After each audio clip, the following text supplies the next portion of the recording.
Maybe it would help me if I actually turn my mic on. I apologize, folks. Okay, let me go back to this. Every once in a while, when I'm in a different configuration, as you can see, I'm in a different place. I'm in a different headspace. So let me go back to square one. Thanks for joining me on Dial the Gate. My name is David Reed. This is episode 186. I'm with Jennifer Spence in this episode. This is the Stargate Oral History Project.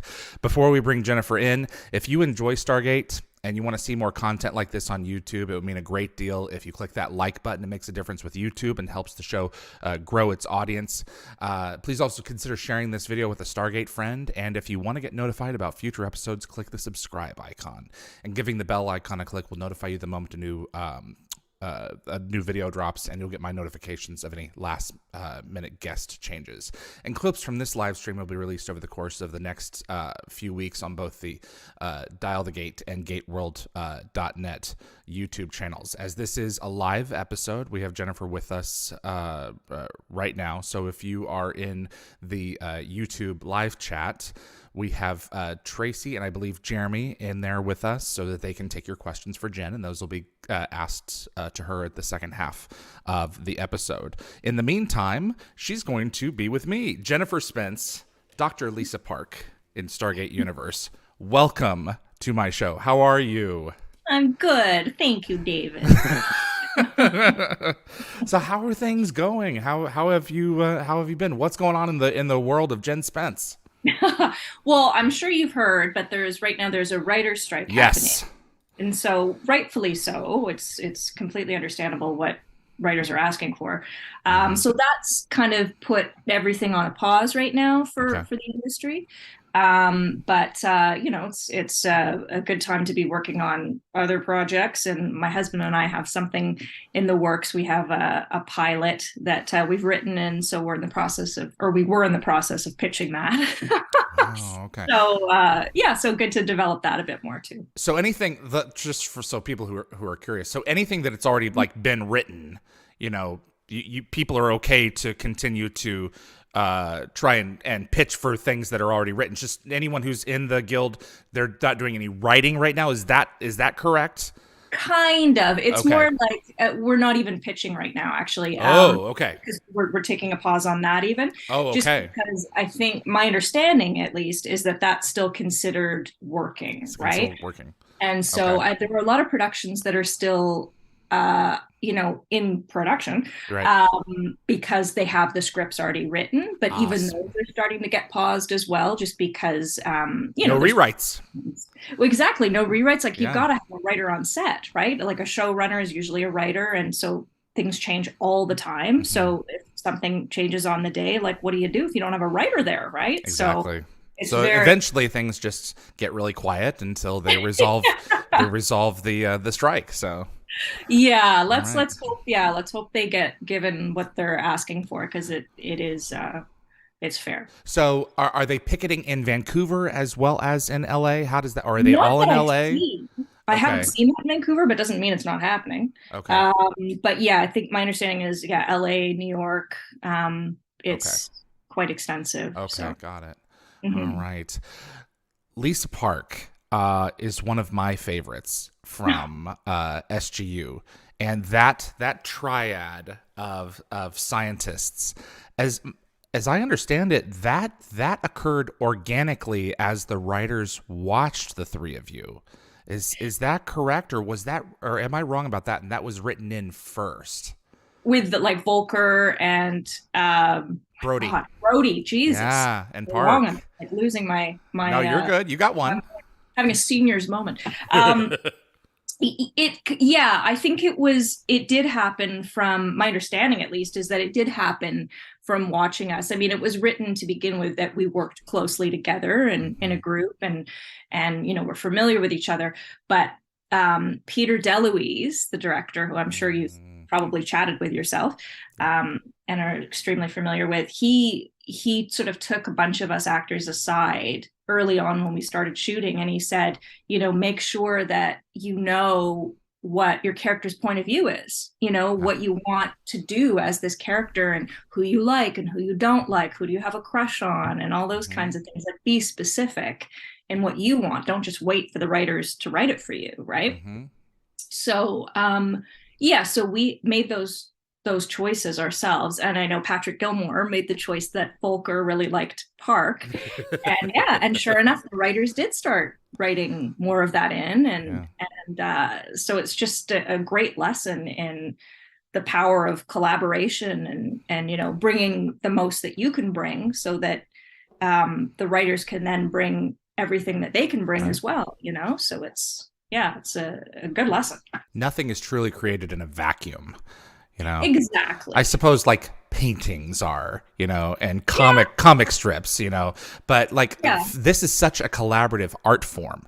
Yeah. And I guess, the more open that everyone is to taking other people's points of view and opinions, I guess, the better the smoother it's going to flow. So, but then, Absolutely. not every choice is the right one. Sometimes it's like, well, I think we need to go this way. Yeah. Well, So, and that's the beauty too of editing later, right? It's like they don't have to use, if they don't like it, they don't have to use it, right? Or exactly. if they just don't agree, they don't, the writers or the creators don't agree, then they don't have to go there. Right. But just good to try something, right? And luckily we were in an environment where the writers and the creators did want that. We're open Hmm. to that, and collaboration, and having our opinions, and a true mecca for artists, right? Because it's not necessarily always like that either. Take me back to when you first knew that you wanted to be in this industry. How old were you? What were you doing? Did someone say, she can perform, or was it something that you discovered far later in life? How did it play out for you? Yeah, it's a really corny story actually. I was at like summer camp at arts and crafts camp, but there was like a drama element to it. So we were putting on like Little Orphan Annie, Uh, and just one skit from it. And I was just one of the orphans, right? Cleaning. And so the night we did it, it's so corny. So the night we did it, I was like, scrubbing the stage or whatever, pretending to be cleaning the floor with this cloth. And then like I turned the cloth over to use that side to clean, more, because I pretended the other side was getting too dirty. And so in that moment, I was just like, oh yeah, that's what you would do in real life. And then my grandma, bless her, after the show was like, you were the only one that did that. I was actually cleaning, Grandma. That I, stage was spotless. that's like what kind of did it. And then yeah, I just really like did a lot. Through high school I started doing like community theater, and then so at that time I was feeling like, this is what I want to do even if I'm broke doing it, Right. which everyone was telling me, like of course people are concerned, and when people choose to go into the arts as their livelihood, it is a Yeah. very, very hard, risky business, right? But when it's rewarding, right? So I was just like, yeah, I don't care if I'm broke, I just want to do this. So Yeah. thankfully my parents were supportive. Yeah. I that's so important to have folks who are like, yeah, we're gonna uh we encourage you to go this route. We see some natural talent there, and it's one of those things where it's like you have to recognize that it's feast or famine. Mm-hmm. It's not going to be so rare. Is it that the tap is always on? Isn't it Yeah, that 10% of talent are working at any given time? it's Is something. it I less? think it might even be less than that, actually. I Yeah. don't know the exact number, but I feel like it's even less than that. Like I know that SAG, which is the Screen Actors Guild in the States, they released numbers like that, and I think it was actually less than that of who are like actually making a living at any given Yeah. time. So it's like, there's a reason people say do not go into it unless you absolutely have to. Yeah. Or absolutely 100% going to give it everything that you have, because you can't half-ass something like that. Oh no. People will see, casting directors, that they'll see right through you. It's like, Yeah, there's okay, just you're no just, time, right? yeah, There's just no time for it. It's no, it's you know, you don't, yeah, you just won't, and just through exhaustion, you won't keep going if you're half-assing hmm. it, not getting results. So Tell me about a role that pushed you in ways that you didn't expect, or one that caught your spirit's attention, however you want to put it, one that that sticks with you and helped perhaps transform you? Well, I do have to say, and this is in keeping with Stargate, actually, because it was Brad Wright Hmm. who wrote Travelers, who created Travelers, and so I'd say that probably the Grace. role of Grace, yeah, it was probably it's one that will always stick with me, and just what a gift to be able to not have a filter and just treat people like everyone is subpar to you, and like you're on this high horse and superior to everyone else. But yeah, it was just such a joy, right? And again, speaking of writers, like just being able Uh, to give that dialogue and get like say the things we all want to say. And I always talk about Ashley Park. She was one of the writers, and she just the way she wrote Grace's dialogue, she just got it right. Like she just got Grace.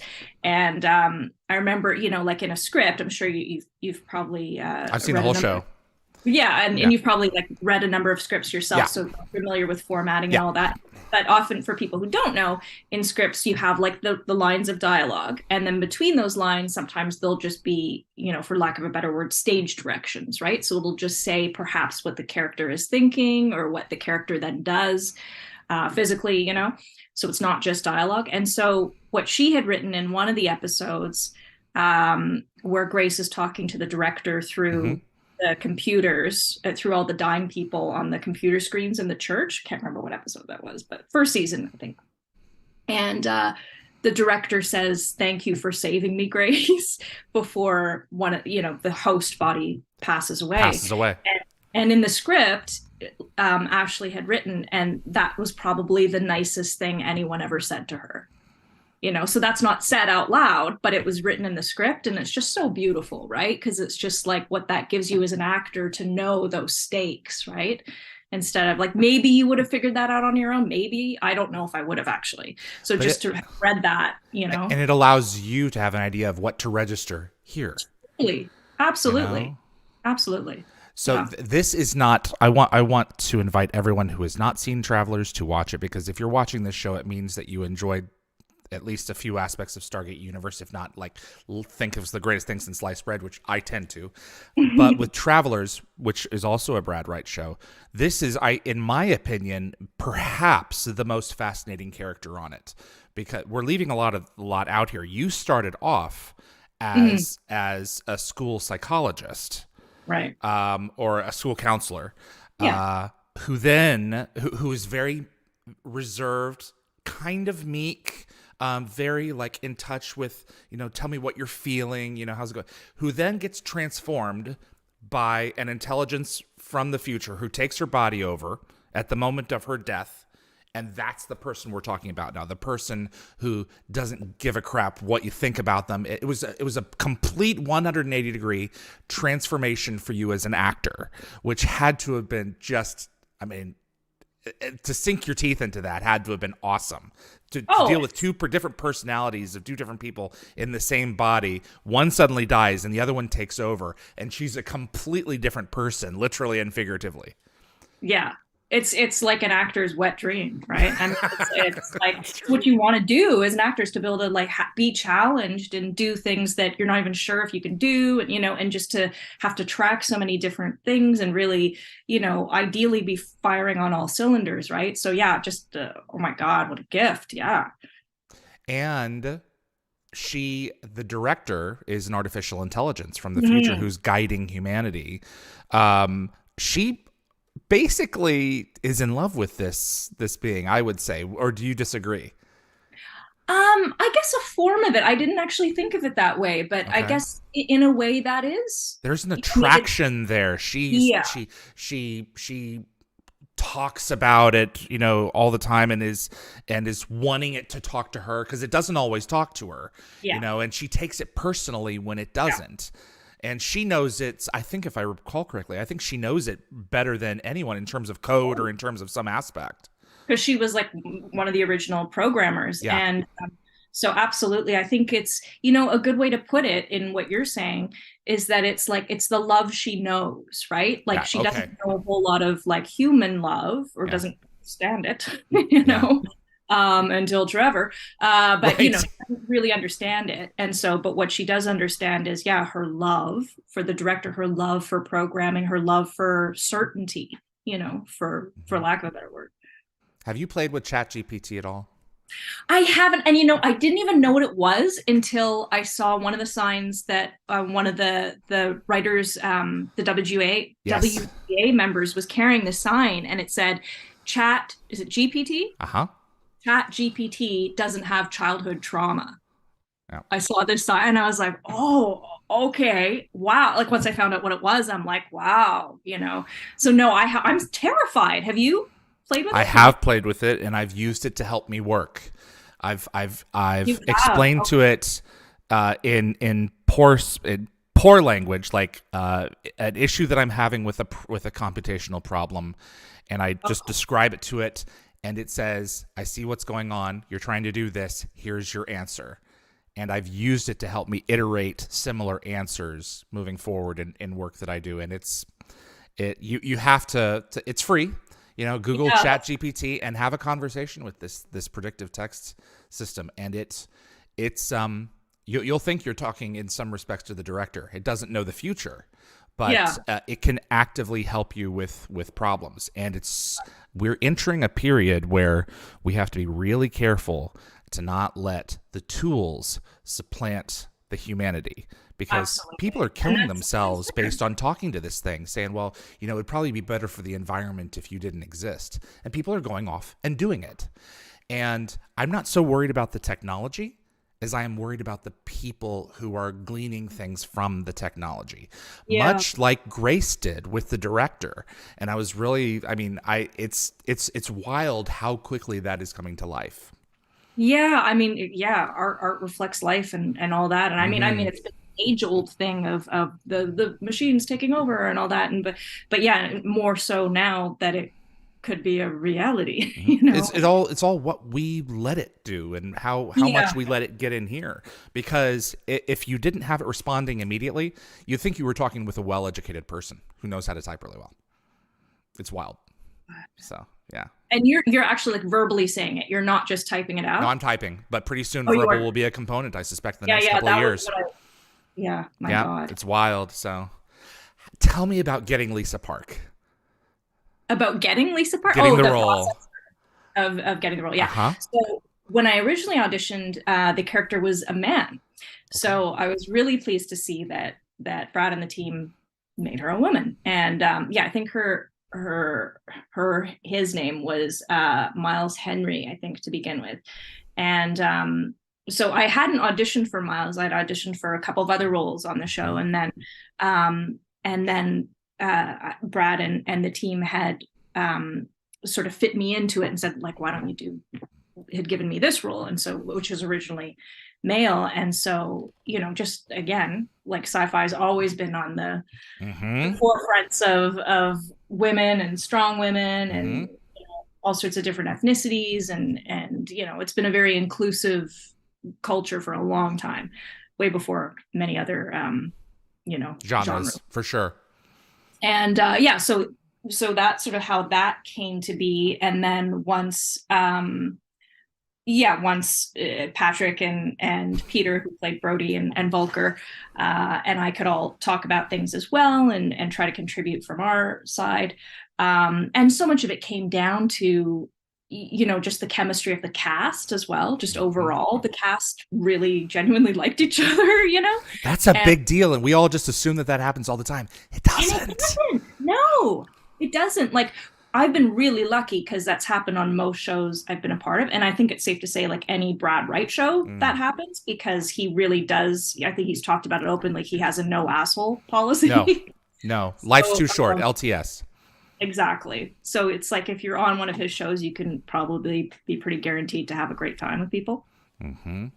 So yeah, so we were lucky that everyone liked each other. So and there was just always open discussion between actors and writers and creators of questions, because we had lots of questions, right? Of Like I, course. I don't know about science, and so, again, collaboratively, we figured out the dynamic and in turn our characters. Wow. So were you spending when you would normally I'm assuming like the night before when you would get a script, that's when you would run lines, or would you get the two of them together with you to run lines when the opportunity presented itself, or would you do it yourself in private?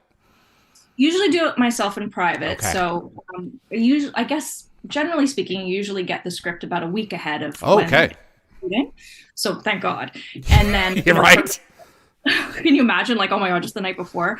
But yeah, usually get it about a week ahead of the before the first day of shooting, and then you from there sort of strategize depending on what day you're shooting what you learn first. So I would, usually I would run the lines by myself, or, super handy. My husband is also in the industry, so he understands. So I'd run with him. So if I ran it with Patrick or Peter or anyone else, it would be on set. It would be like maybe between scenes or something. We might actually, I remember this one time, Louis Ferreira, we had a scene together, and like he's just crazy wacky, like so much fun, right? And he had two dogs at the time, and we were shooting at again, seniors moment, I can't remember the name of the studio, Bridge Studios. Yeah. And so number of stages on the studio, so just like in Hollywood movies, you see people driving around in golf carts and stuff to get from one stage to another. So Louis had commandeered this golf cart, and we were sitting on the golf cart and just doing laps of the whole lot with his dogs running behind us and running our lines, right? So it's just like, yeah, a very fond memory. He's getting them exercise. Exactly. And we're learning lines. It's multitasking. Oh, that's so funny. Yeah, too bad there aren't any cars in the outer regions of the universe, because you could actually play a scene that way. It's like, you know what? Let's grab a golf cart and let's go, because we've got one of these. It's one of the things that I always wish the budget allowed for is some kind of a vehicle that could be used to go farther afield from the gate. That could be stored like a garage near the gate room. But yeah, maybe if the show comes back in the next iteration, we'll get that. But I always thought that they should have something like that. But that's wild, though. What was it like to learn that language? Because it is a language, being able to speak that and being able to speak it in a way that someone else will go, yeah, I get that. I don't know what it means, but I understand where it's going. Absolutely. Like it's I mean, it's repetition, right? Yeah. Repetition, Googling the terms, asking Brad half the time. And just because, like you're saying, it's like you can kind of see where things might be going, but you don't understand all the minutia of what is this and what equals that and all that kind of thing. You can kind of get a sense. But it's a lot of repetition. Like one time, there was like a monologue. I don't know if you remember, but there was an episode where we were all doing monologues into the Kino? Yes, the Kino. Thank you. Yeah. Oh my God. Thank God for you. I'd forget every single thing. Yeah, they used it like a diary almost. That's right. It was like a diary for all these characters. So to see into what each of these characters was going through. And so, it tended to be quite a bit of text just for that character, for that moment. And so that was a monologue that I had, and it was supposed to shoot on another day, and then it got pushed up. I can't remember why, but it like got pushed up to like I'm pretty sure it was the same day where I just got a call and I was like, yeah, we need to do this today. And I was like, I haven't even started learning this, right? Because I thought it was days away. So I showed up to set and I'm just like, oh my God. And Patrick was there and he gave me his like voice recorder thing. Yeah. So I just recorded it and just listened to it over and over and over and over again. So it was like just trying everything to try to get it in as quickly as possible. So yeah, good challenge. Fun. That's how you learn the same way I do. That's how I got through school. Was a tape recorder. Because once I hear it a couple of times, it's in there. But if I write it, or not necessarily, I have to hear it. That's really cool. Well, people have different sort of learning styles, right? Of like auditory versus visual versus all these things. I actually don't usually do it that way. I actually do just do it through reading and repetition. but yeah, in that case, that was really helpful. So maybe I should go back to that. Whatever works, you know. Yeah. I've heard, you know, I've had this conversation with a number of you. It's like when something comes up like that, you have to be ready to pivot. You can't just say, "Oh, I can't do that." You know. No, of course not. You know, you No, have to be have a prepared. choice. Right, exactly. And you don't want to be in a situation where it happened 1 or 2 times in Stargate where they had to use cue cards with a guest. Yeah. And it's like, I'm not going to go. You're not going to do that. You know, you got to be I ready wouldn't for want it. to do that. I mean, I guess Right. if you're desperate and there's really just nothing else you can do, like you just can't learn the lines, then I guess, you know, like maybe if you're older or something, Right, exactly. that happens a lot, right? Then, Yeah, you know, you just got to do what you got to do, right? yeah. Yeah, it's ideally you want to be memorized. Who would you connect with the most among the cast? Who was special to you? Oh, I mean, yeah, like I guess like our core like science team, just because we spent the most time together, right? Yeah. So I guess I did really genuinely like everybody in the cast. But yeah, I guess probably Patrick and Peter and Louis, because Louis really was like the you know, he even referred to himself as Papa Smurf, right? Right. Like he is very protective of everyone. Yeah. Like a papa, you know. So you always knew you could go to him if, you know, you were struggling or needed to talk or needed help or something, you know. And I mean, again, that was true of everybody. Everyone was really open, and people usually had like their trailer doors open all the time, so people, you know, could just walk in and out of everyone's trailers. It was very a very familial setting. Wow. I just the tone that is set by Brad and Rob, and which was also facilitated by Richard Dean Anderson and Michael Greenberg, you know, for the first 8 seasons of that show, was very much like, this is going to be a place where we are going to work hard, but we are going to have just as much fun as we can. Otherwise, why do it? Totally. Why are we going to bother, you know, creating this product if we're ripping our hair out every moment of every day? It's just not worth it. And, you know, by the time SGU comes along, that's really facilitated. Absolutely. Yeah. Well-oiled machine. Yeah. Absolutely.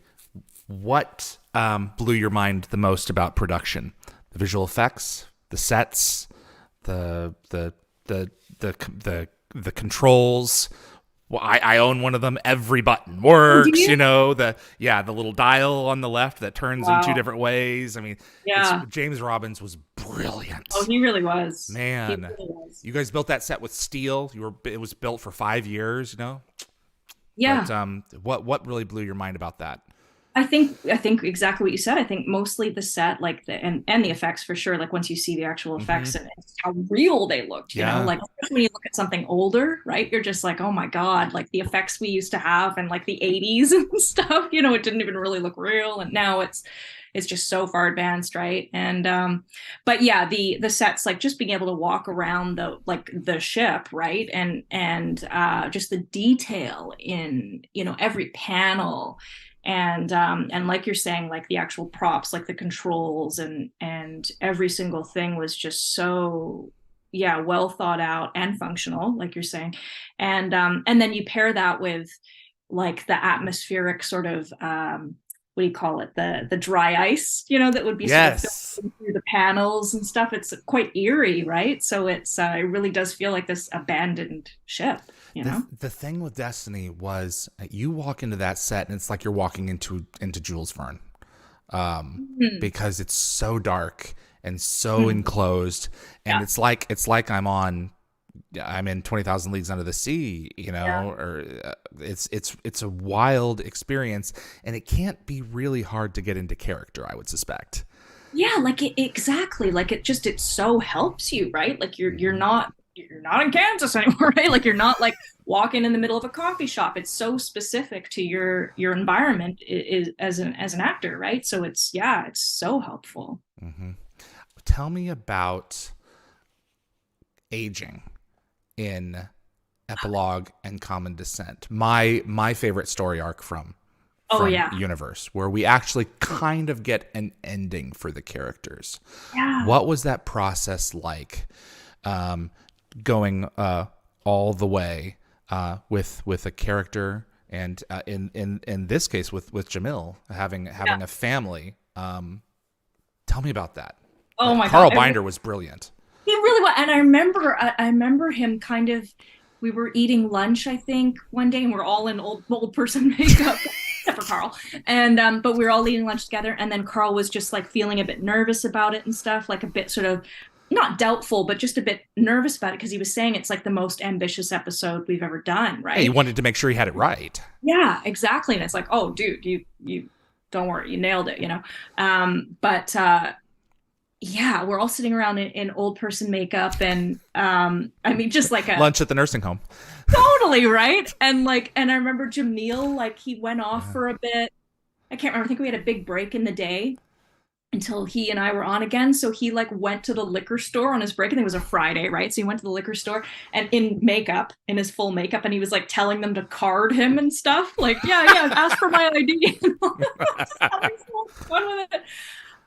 But yeah, it was like, God, what a, like, that's some of the stuff that moves me the most. I've learned, especially as I get older, is in like art and television and film and all that, is when there's a passage of time, you know, like the movie Boyhood, for instance, you know, or Good film. Oh my God, so amazing, right? Or any film. It doesn't even have to be real like that. It can be like, you know, again, just projected what happens to these characters, what happens in an alternate universe, what could you have been in another life, and all that. You know, it just always gets me, right? And so yeah, it was. And actually, I remember talking to someone who did a day on that episode. Like they just came in for the day, an actor, to shoot, and he was saying at the time that was like his favorite thing he'd ever done, you know, and he was just coming in for the day. But I wonder if he was Eli's grandchild for in front of the school. I think that is who it was. I think it was Lane Edwards. Yeah, okay. There were only so many guest stars in that episode, so that's wild. So I think so he played the grandson, I think. Oh, let's see here. Lane Edwards, played Matthew Wallace. That's him.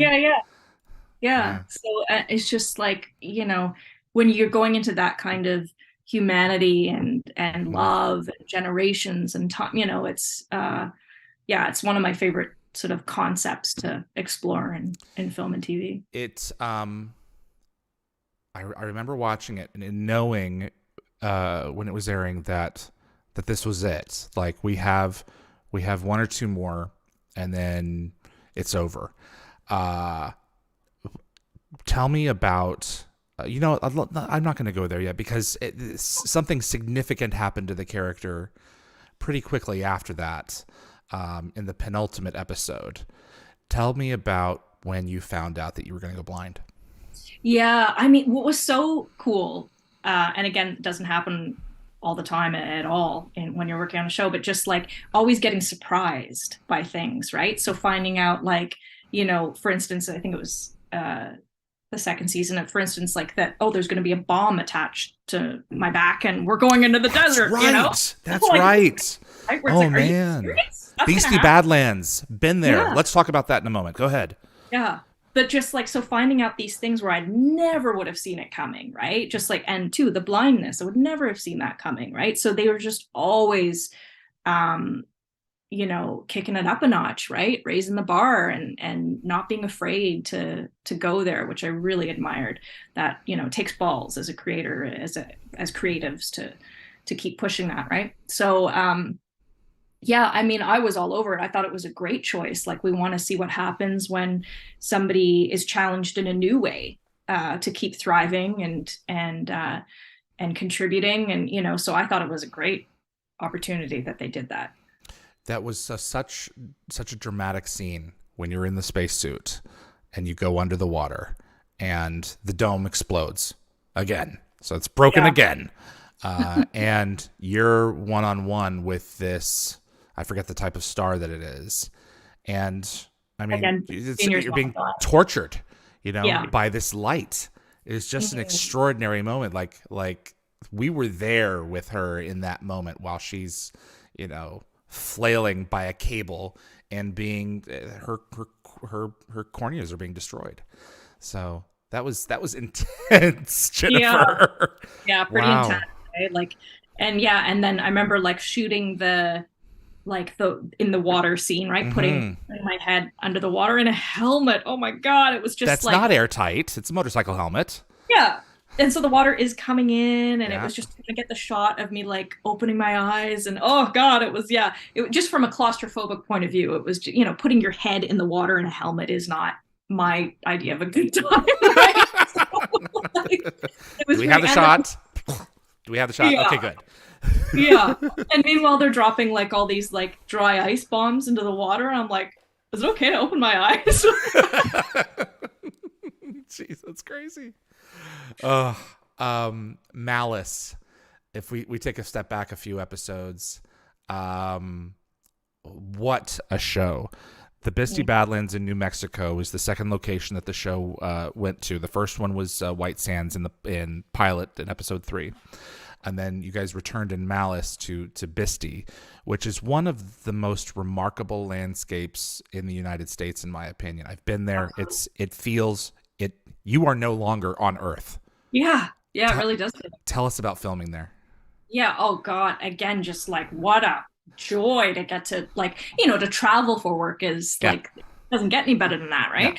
And I'd never been to New Mexico, and yeah, it was just beautiful. Like I discovered that like I have a very specific feeling comes over me when I'm in that area. Like there's something about the Southwest that really resonates with me, and would never have known that had I not gone there. And but there's like this sort of stillness that comes over you, right? And or me at least. Mm. And so yeah, it was just incredible, like to get to go out there, and then get to go out there and do those types of things, like to have those crazy explosions, and be working with a whole new crew basically, right? Mm.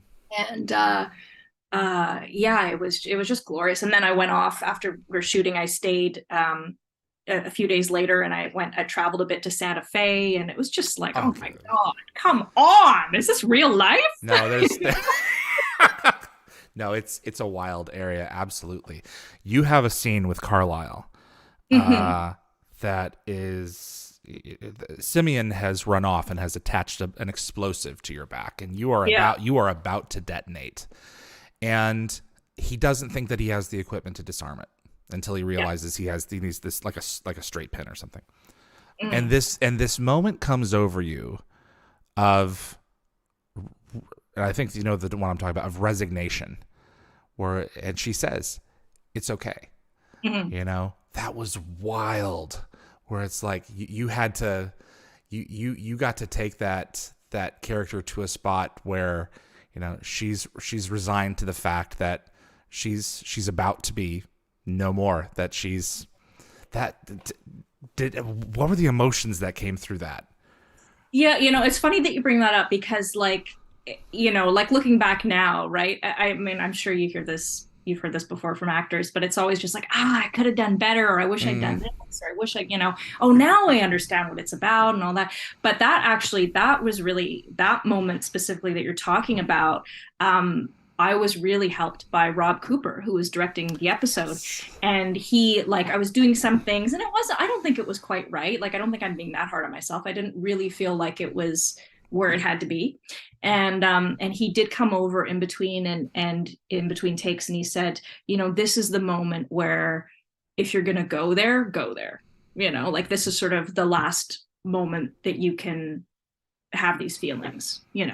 And so once he said that, then it opened me up more, and I was able to understand it more. So that was a really helpful direction. Wow. What has this show meant to you, to be a part of Oh it? man. Yeah, it's meant a lot. I think that's a really nice way to put it, is what has it meant to you? It means a lot to me, this show, because it's given me so many things. And I feel like, to be a part of a show that, you want to ideally, as an actor or as an artist, be a part of things that make a difference for people, that like Mm, contributes in some way, that affects people, that gives people joy, or mm, whatever it is, right? And I feel like this show really does that. And so to be a part of it is like, yeah, that's the ideal. That's sort of the goal as an artist, right? So in turn, that's given me so much to feel like it's made a difference for other people, and also just, of course, like I say, just the great experience we had making it, because Mm-hmm. again, that doesn't happen all the time, right? So Exactly. Were you on the Carl Vinson with some of the cast when the announcement came out of the cancellation? Did you where go? was Did you go on the ship for the tour? no, Okay. no, I'm trying to remember where I was when we found out. I can't remember, but I do remember Patrick, of course, good old Patrick, finding that the best way to put something, he's like, I feel like I'm in the stages of grief of, like, denial, bargaining, all these Yeah. things, right? So it was like, he was right. We were all just, yeah, not wanting to let go, right? And boy, he was given a steak with Travelers. Holy cow. Yeah. Man, what a great Oh, role yeah, for him. totally. Yeah, yeah. Yeah. I know. Just like the comic relief, right? And yeah, I think, yeah, my understanding is like he already had the role, like Brad had already written it with him in mind, but he still auditioned, but didn't Of know course. that. So, Brad told me, well, Brad was talking about being on the Carl Vinson at the time with signing with with a lot of the cast, right. and he was with Martin Wood. They were signing autographs Mhm. when one of the officers, because they're at sea, Mhm. came to him and said, "Mr. Wright, I think your show's been canceled." Oh my And it God. was I just the didn't know that's how he worst did it. way to find out via, I think it was Twitter. Someone was Oh on Twitter. God.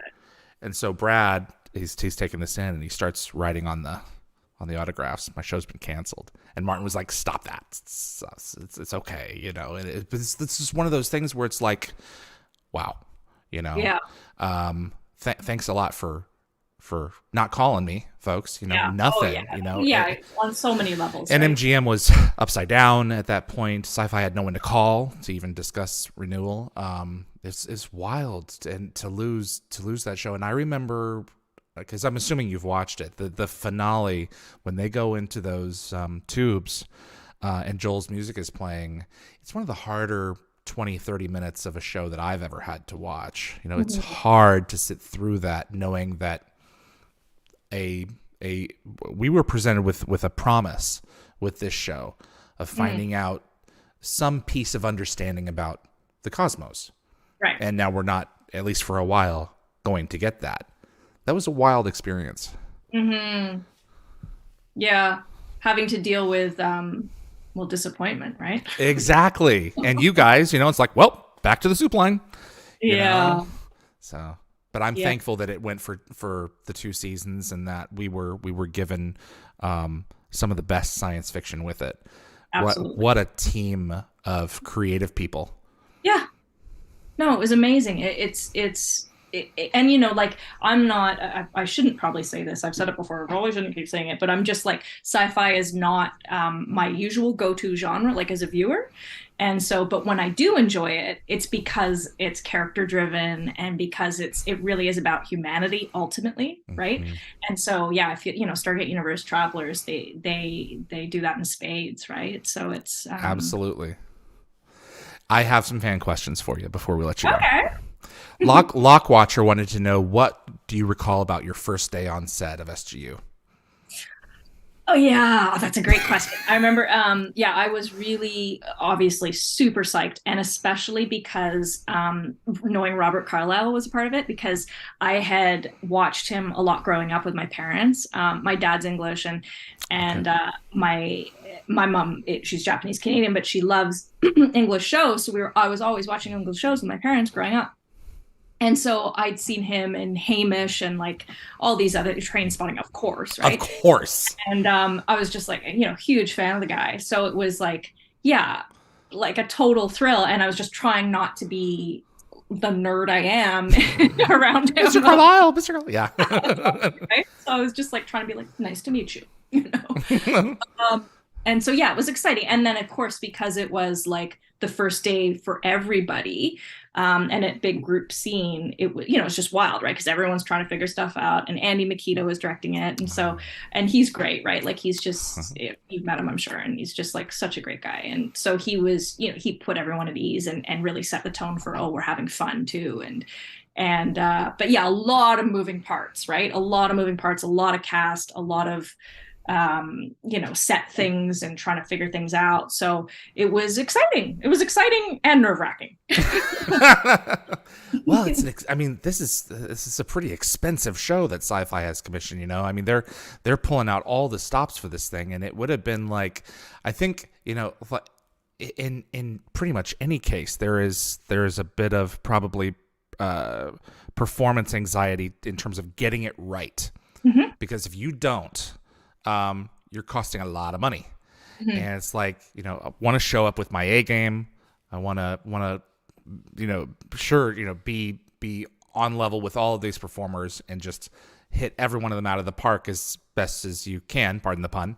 But sometimes it takes a little while to figure things out. So.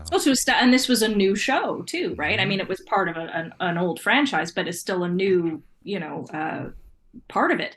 So it was setting that tone. And God, see, this is why I would never want to direct TV, because it's just like the responsibility you have.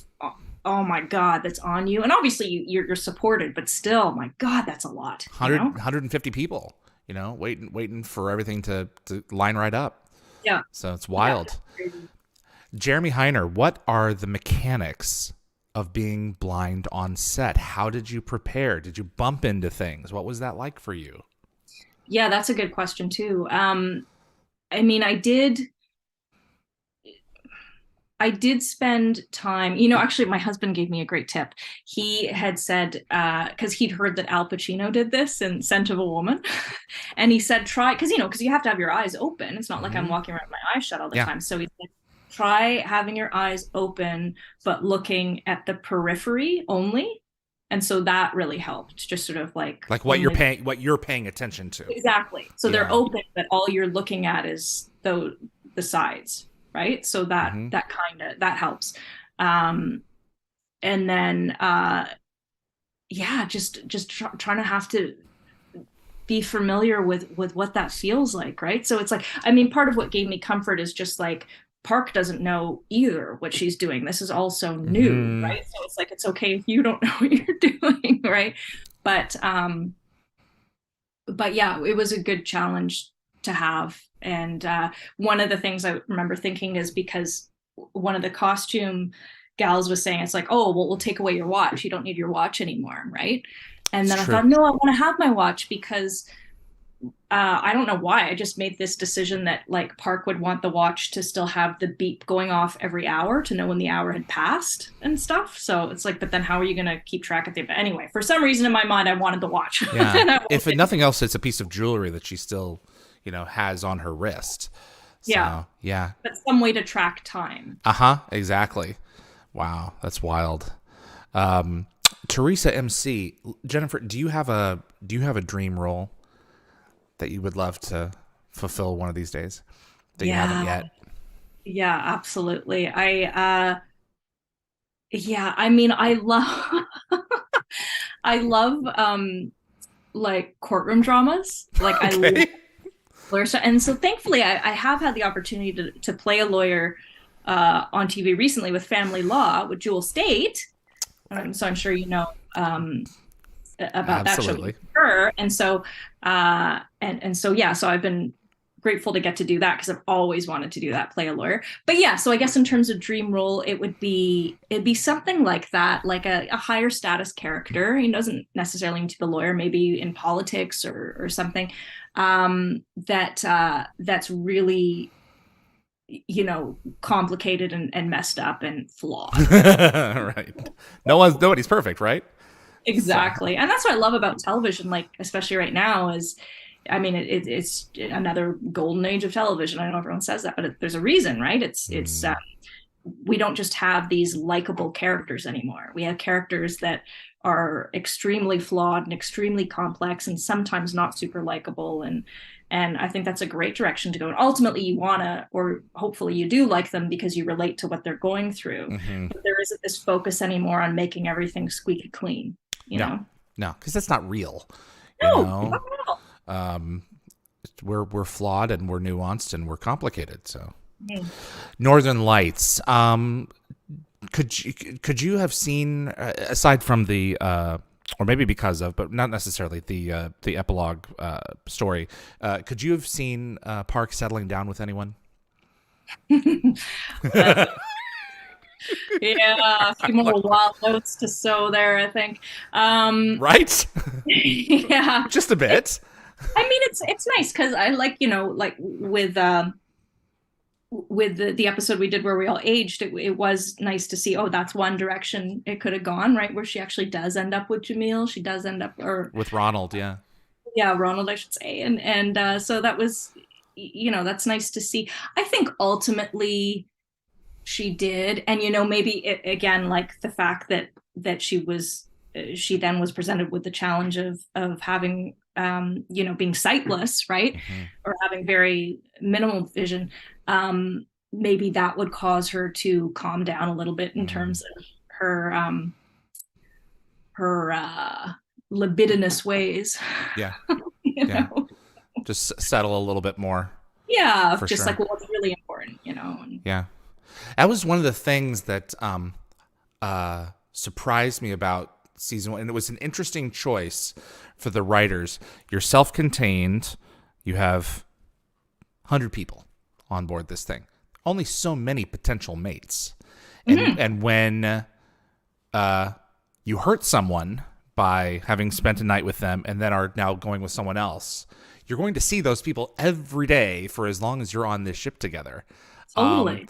I always wondered about Park if she, recognized that consequence and just didn't mind it, or like what was going through her mind, when she was sleeping with different people, for want of a better Yeah. word. Yeah, because Yeah. it's not like there are a lot of fish in this particular sea. If they're Yeah. stuck on this thing for the long haul, you're gonna have to see people every day that you've whose feelings you have hurt. Not the greatest place to be burning bridges. Right. Exactly. What were your thoughts on that? Yeah, it's a great question because it's like I personally think Park just wasn't thinking it through that far ahead, So just like, oh, got this scratch to itch, Right. doing whatever. It's like, oh, well, I'm not working like that closely with this person, so whatever, it'd be different if it was like Volker or Brody, then it's like, okay. Right. Yeah. Exactly. If it's a security, I think it was like security, but yeah, that's an Yeah. interesting. That's it. They were Yeah. mostly military guys. Uh huh. That's So right. yeah, so yeah, just completely outside the her sort of working circle. Um, but yeah, still, like, yeah, you're still gonna have to see these people. But I guess just for Park, the ability to separate again, like I guess I tend to play a lot of science people where it's Hmm. just not that great with social skills. Oh, that's I good. understand science, I don't understand people. That's a fair. That's a fair point. Yeah, yeah. She's not necessarily like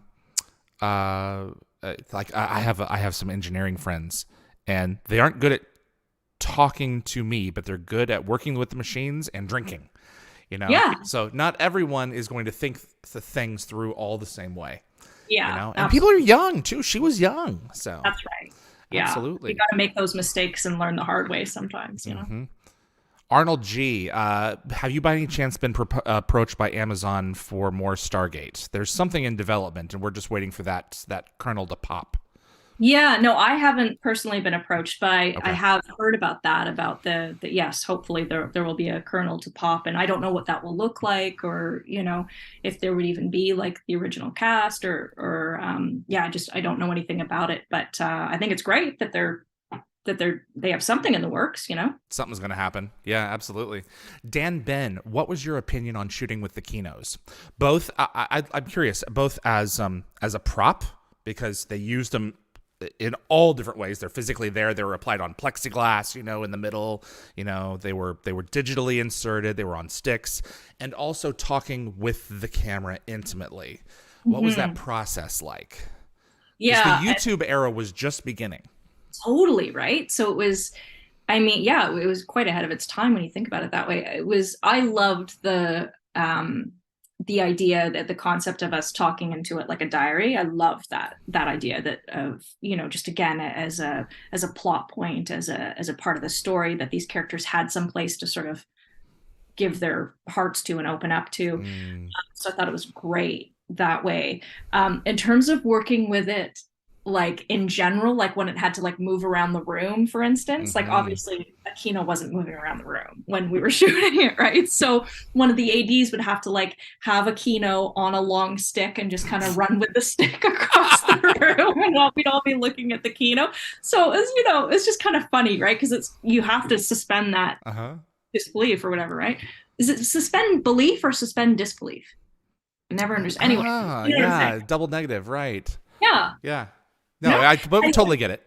Yeah, you had to believe that the Kino was doing Yeah. that. Watched it, right? So that was always a challenge because it was just kind of funny, right? Now I'm stuck on trying to figure that puzzle out. No, I totally get what you're saying. Yeah. No, it's the things that are involved in making something like that come to life. When the first several seasons that they did SG1, they had no real puddle to react to, and by the time they were with you guys, the set was dark enough that they had managed to rear screen project Yeah. an accurate puddle. And Oh. it's just so much easier to buy something that's actually there. And now that they're using the volume technology, have you had a chance to use the volume yet with the giant monitors? I don't even know what that is. Okay, for Disney's using that now for like The Mandalorian. They're creating set extensions, Okay. to the horizon. 18.99 on Netflix just did it to make the ocean. Oh, It's wow. wild technology, completely immersive. And in that last one, like the ocean, people were getting seasick. No It's just way. wild. Yeah, it's just 100 by 100 monitor. So, So right. So it's like a green screen, except it has an image on it. it Like, has an image, so reflections are real and everything else. It's just wild technology. oh, I haven't. I'm excited to now, though. If it's that Absolutely. like, realistic, Uh that's huh. great. Yeah. Yeah, and like so the set with the observation lounge, you guys Yeah. had to imagine everything that's there, but now Yeah. so much of that now is just it gives the actors something real to interact with. Like in the gate room, the gate's really active when it's Yeah. there for you guys at least. So No, but it does, like, it makes such a huge difference because then in your mind, like, and you got to be specific, right? Because if in your mind you're just like, oh, just act scared that you're seeing this object, it's just it's hard. It's really hard as an actor, right? So it's, yeah, anything that can help us is great. it's just wild stuff. Um, what's in your future? Is there anything that you can share with it? You said that you and your husband are working on something. Is there anything about Yeah. that you can talk about? Well, I could say it's a half-hour comedy. Um, Oh, and so we've been pitching that to some Canadian broadcasters, and okay. so yeah, it's yeah, I can't really talk that much about it, Okay. but yeah, our comedy is a lot of fun. It incorporates both our backgrounds, both myself and my husband's backgrounds into it, so it's really personal. And we've been sort of turning it over for a few years now. It takes, this process that because it's all new to me, right? The creating Right. process and the writing process. It's like understanding now, talking to writers, it's like just how long it takes to do this stuff. It's a lot of labor and time in developing something, right? So It's a lot uh like giving birth, except in so often yeah. the case, it just doesn't. It's not going to materialize. But at least if not, then the lessons that you learn from it, the skills that you take away from that, you still have those as well. But yeah, Yeah. things can be in development hell for a long time. Oh yeah, yeah, yeah, for sure, depending on what it is, and sometimes the timing has to be right and all this. It's like, but yeah, I mean, what we do feel about this is that it's like it really is like a timely show, and Mm. would be, would have a lot to contribute, right? And so we're happy about it that way. And it's also, yeah, understanding, me learning about the development model, me learning about how these things work, and just like, is it for streamers, is it for network television, is it for, just sort of understanding all the specifics of it, right? So You keeping it's your options open in terms of that? yeah, I mean, right Okay. now we feel like it's more of a streamer, it's more like cable, Okay. than network television, but like we could adapt it, but sort of where our hearts are is cable. Right. Absolutely. I understand.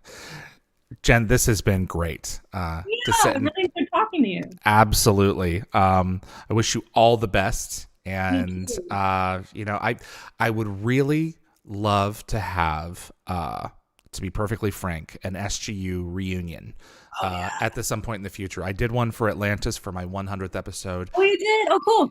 Would you be willing to entertain the possibility of coming back on with a bigger group of SGU folks if I were to arrange it? Absolutely. Yeah, Okay. would love that. All right. Well, we'll have you back at some point. This one way or another, I'm going to do one that's just a question of when, because y'all Yeah. are so busy. It's just a good thing. So, Well, but there's the writer's strike, so actually now is a good time. it's not a bad idea. Thank you so much for coming on to discuss the show with me, and yeah, all the best to you. You too, and travel back safe when you go Thank back. you. I'm going to wrap things up on this end, so you take care of yourself. Thank you so much. Bye-bye. Bye. Jennifer Spence, Lisa Park in Stargate Universe. You know, I would love sincerely to get more of the SGU folks on, but you know, it's a tricky group. What they went through with the fan base and the cancellation. I don't blame a lot of them for moving on, but I'm so thankful to so many of them, like Jen Spence, who have come on to share their story. My thanks so much to Tracy and to Jeremy for moderating this episode, and thanks to all of you for submitting questions to Jen. And thanks to my producer, Linda Gategaber Fury, as well. Wormhole Extremists, we're putting that on hold while I'm out in Los Angeles working on a project. I'm in LA now. Obviously, this is a different location. It's not Stargate related, but it is industry related, and we're not sure how long that's going to take. So I'm going to put Wormhole Extremists on hold, starting with the midweek movie of Aliens. And when I'm back in Nashville, we'll resume that as well. I think let's go ahead and poke at the Dial the Gate episodes that are scheduled before I let you go here. So Edward Gross is going to be joining us in about 52 minutes to discuss Chevron's Locked, the unauthorized oral history of Stargate SG-1, and it's an unofficial book.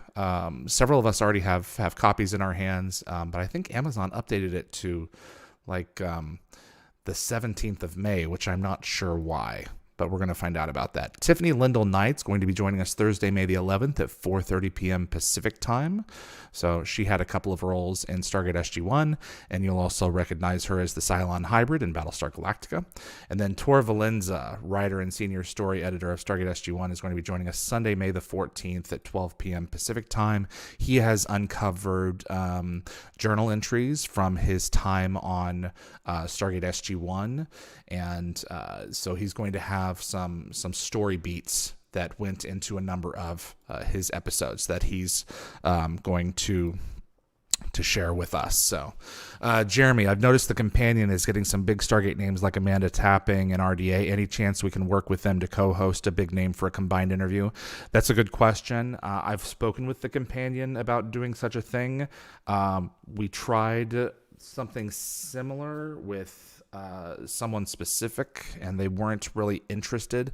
The companion's a very different model than my show, and a lot of the companion is facilitated with Brad Wright. Brad actually makes those calls to the cast, and then they communicate with him, and so he's bringing a lot of those people on board on that side. So that's really what's happening over there.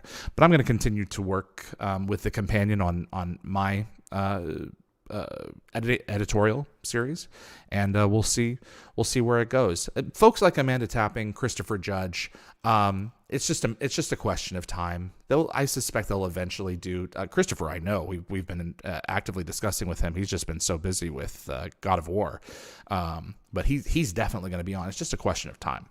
And that's the nice thing about this show, is we can flick it on and flick it back off as we get guests and move in and out of breaks and everything else. So thanks to Linda Gategaber Fury, my producer, Frederick Marcoux at Concepts Web, continuing to help keep dialthegate.com up to date.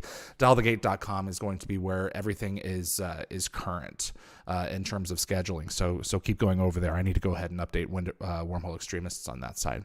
But that's all we've got for you here. I really appreciate you all tuning in. My thanks again to my moderating team, Tracy and Jeremy. You guys are great. Edward Gross is going to be joining us in about 50 minutes to discuss his unauthorized book on Stargate SG-1, Chevron's Locked, and you can get that on Amazon. I'm David Reed for Dial the Gate, and I'll see you on the other side. Bye-bye, everybody.